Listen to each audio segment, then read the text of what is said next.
Hello सखीज kitchen मीनाक्षीमध्ये तुम्हा सर्वांचं खूप खूप स्वागत। आज मी बनवणार आहे कोकोनट मिल्क कस्टर्ड पुडिंग। मऊसूद, चविष्ट आणि कमीत कमी वेळामध्ये फक्त 3च साहित्यात तयार होतं। बनवायला सुद्धा खूपच सोपं आणि सोबतच कोकोनट लाडू सुद्धा बनवणार आहे। डिलिशियस रेसिपी असणार आहे, त्यामुळे व्हिडिओ स्किप न करता शेवटपर्यंत पूर्ण पहा। इथे मी एक मोठ्या आकाराचा नारळ घेतलेला आहे। नारळ फोडल्यानंतर स्वच्छ धुवून घ्यायचा आणि जो काळा भाग असतो तो पूर्ण काढून टाकायचा आहे। नंतर खोबऱ्याचे पातळ काप करून मिक्सरला फिरवून घ्यायचं।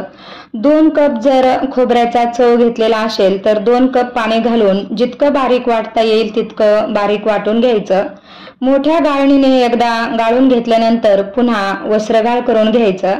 नारळ थोडा मोठा होता, त्यामुळे 2.25 कप दूध इथे निघालेला आहे। पाव कप दूध बाजूला ठेवून मी इथे 2 कप दूध मोजून घेतलेला आहे। 2 कपासाठी अर्धा कप साखर घालून घ्यायची। साखर दुधामध्ये व्यवस्थित मिक्स करून घ्यायची आहे, विरघळून घ्यायची। त्यानंतर उरलेले जे पाव कप दूध आहे त्यामध्ये 2.5 चमचे कस्टर्ड पावडर मिसळून घ्यायचे आहे। एकदम लुसलुशीत आणि मऊसूत असं आपल्याला कस्टर्ड बनवायचं आहे, त्यासाठी मी इथे 2.5 चमचे घेतलेला आहे।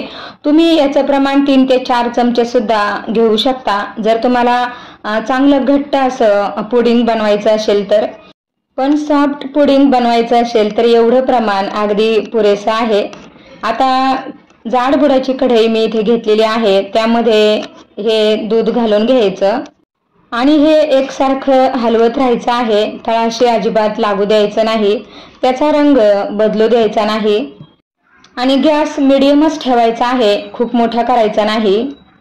आता या दुधाला चांगली उकळी फुटली की त्यानंतरच यामध्ये कस्टर्ड मिश्रित दूध घालून घ्यायचं आहे।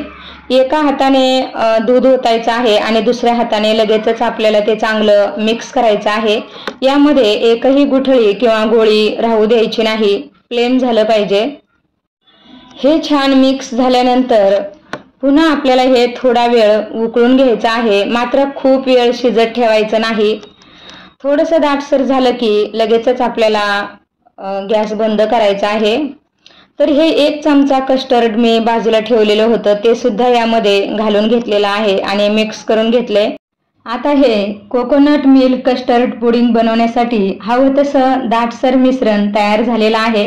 यापेक्षा खूप घट्टही करायचं नाही आणि पातळ जर झालं तर सेट व्हायला वेळ लागेल। हे अगदी व्यवस्थित तयार झालेलं आहे आणि रंग सुद्धा खूप छान आलेला आहे। आता गॅस बंद करायचा आहे। आता हे मिश्रण तूप लावलेल्या एका भांड्यामध्ये ओतून घ्यायचं आहे आणि पूर्ण कोमट करायचं आहे। कोमट झाल्यानंतर पॅक करून ते आपल्याला फ्रीजमध्ये 2 ते 2.5 तासांसाठी ठेवायचं आहे, म्हणजे अगदी व्यवस्थित ते सेट होतं आणि छान त्याच्या वड्या सुद्धा आपल्याला पाडता येतात। कस्टर्ड किंवा पुडिंग सेट होत आहे तोपर्यंत आपण दुसरा पदार्थ बनवणार आहोत। नारळाचं दूध पूर्ण काढून घेतल्यानंतर हा नारळाचा कोरडा चव 2 वाटी घेतलेला आहे, त्यामध्ये 1 वाटी साखर आणि 1 वाटी म्हशीचं घट्टसर दूध घालून घ्यायचं आहे आणि व्यवस्थित मिक्स करून घ्यायचं आणि मीडियम गॅसवर चांगलं परतून घ्यायचं आहे। गॅस अजिबात मोठा करायचा नाही, मीडियम गॅसवरच एकसारखं हलवत व्यवस्थित परतून घ्यायचं आहे, शिजवून घ्यायचं।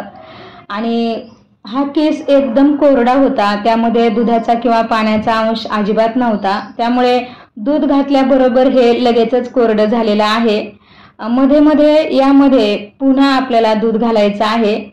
एकूण 2 वाटी किसासाठी 2 वाटी दूध आपल्याला इथे लागलेलं आहे आणि तरच त्याची चव चांगली लागणार आहे। कारण पूर्ण दूध काढून घेतल्यानंतर या खोबऱ्यामध्ये काहीच राहत नाही, हे पूर्ण हलकं बनतं, कोरडं बनतं, म्हणून यामध्ये मी इथे दूध घातलेलं आहे। तुम्ही हवं तर या खोबऱ्याचा वापर भाजीमध्ये सुद्धा थोडा थोडा करून हे खोबरं संपवू शकता, परंतु मी इथे लाडू बनवलेले आहे।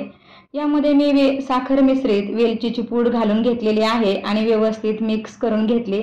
वेलची घातल्यामुळे लाडूला छान चव येते। आता हे एका प्लेटमध्ये काढून घेतलेलं आहे आणि थोडेसे काजू बदाम मी कुटून ठेवलेले होते ते यामध्ये घालून घ्यायचे आणि व्यवस्थित मिक्स करायचं आहे.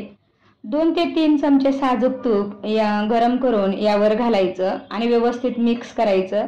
म्हणजे लाडूला अजून छान चव येते आणि लाडू सुद्धा व्यवस्थित वळता येतात. एका 35 ते 40 रुपयाच्या नारळापासून आपण अतिशय सुंदर असं कोकोनट मिल्क कस्टर्ड बनवलं. 10 ते 11 लाडू बनवले आणि नारळ फोडल्यानंतर नारळाचं जे पाणी असतं ते सुद्धा 1 कप निघालेलं होतं, जे खूप पौष्टिक असतं.